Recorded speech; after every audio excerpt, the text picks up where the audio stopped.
You're here in connection with a book. What prompted you to cooperate with Blair Stonechild on it? The reason why I said yes to Blair is because he's a historian. He's a First Nations historian from Saskatchewan. He's from Muscopetun Reserve, which is not very far from Pie Potts Reserve, where my family's from. And I knew that I knew Blair would get it right. I knew that he could interview people in Cree. I knew that he cared, and I knew that no other writers would get that part. So anybody can write about show business, I think, but it takes a real special person to write about such hard to find information as my background and you know, things that go on in the reserve, and really the impact of my music and paintings and writings and, you know, what I have to say, the impact that it's had, you know, in the grassroots community. So it mattered hugely to you that he was able to pick up on that. Right? Yeah, really. I wasn't interested in somebody just writing the standard rock and roll biography about, you know, and then she wrote. So there's some of that, but you know, if you read it, you'll pick up right away that Blair's not a rock and roll writer. You know, that's a little distant for him. He writes about it, but it's kind of in the context of something that's a little bit more closer to my heart, my head, and the kind of impact that I was hoping to have on people who meant a lot to me. So it's unusual like that. It's you can tell that it's written by a historian as opposed to, you know, someone who's writing about the glamour show business. Do you feel the personal context has been like lost before when people have done profiles, or when you've been investigated and interrogated as a public figure? Well put. I don't think that. You know, what I think is that when I first came to prominence, it was through what they were calling folk music. And for instance, if Rolling Stone magazine was going to write about me, they'd only write about music and a couple of hits. And it's okay, it's true. But they didn't, for instance, care that I was an educator. They never cared. The music business didn't care. And there's only so much space in a music column and so much interest from the record business in the fact that I was a painter, for instance. The music business didn't know or care that I was an educator or a painter, and I've been a visual artist since I was 3. Same day I discovered a piano is the same day I was making visuals and making up stories, yeah, because that's what creative people really do. He's all 31 and he's only 17. He's been a soldier for 1,000 years.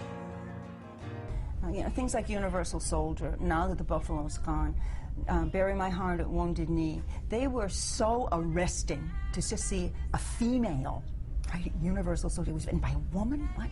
Let alone a Native woman. It was really arresting, and in some ways it almost overshadowed other things that I was writing about, even though my songs of social conscience are only a percentage of what I do. I mean, the Piney Wood Hills was a big country hit, and it's about, you know, it's about nature and the Piney Wood Hills. Until It's Time for You to Go, nobody knew. They didn't want to believe that the person who wrote Universal Soldier could also write Until It's Time for You to Go, which is a big pop love song. Yeah.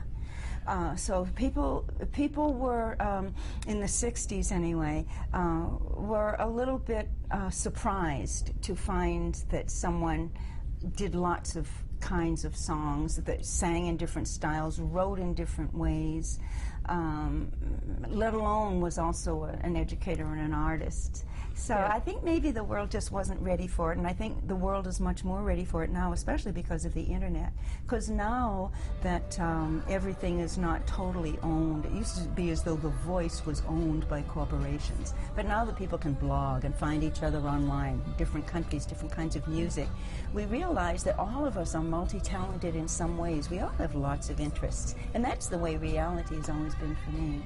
And yet it wasn't really understood to be that way when I was first coming up.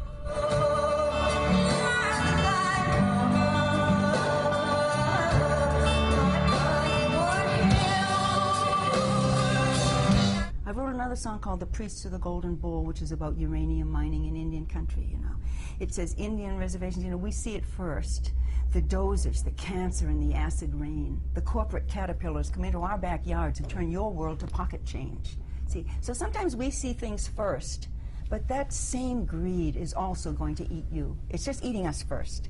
So sometimes as an artist, I think artists sometimes, it's like we offer previews of coming attractions if you want to pay attention, whether it's trends and hair and fashion, or whether it's, you know, the issues that, that we all live with every day. Sometimes artists, we see it first, in the first place, because we get to travel so much. Artists may see it first. Have you seen a shift in the wider culture when it comes to relating those to those kinds of issues or those kinds of subjects? Like, I think the internet right now is very much like the streets were in the 60s. Young people, and people of all ages now, are able to use the internet and actually see a bigger part of the world than certain corporations or, you know, war groups or rich people or whatever want us to see. You know, the cat's kind of out of the bag, you know. It's a lot more transparent now than it was in the 70s, 80s, 90s, thousands. But in the 60s, it was obvious. I mean, we were coming out of the Eisenhower years. Yeah. And, you know, I did okay with Kennedy, but as soon as Johnson and Nixon came in, it was all over for me in the States. You know, they made sure that I didn't have a career because I was saying these things that they could control just by making nasty little phone calls. You know, that's what suppression, repression, censorship is really about.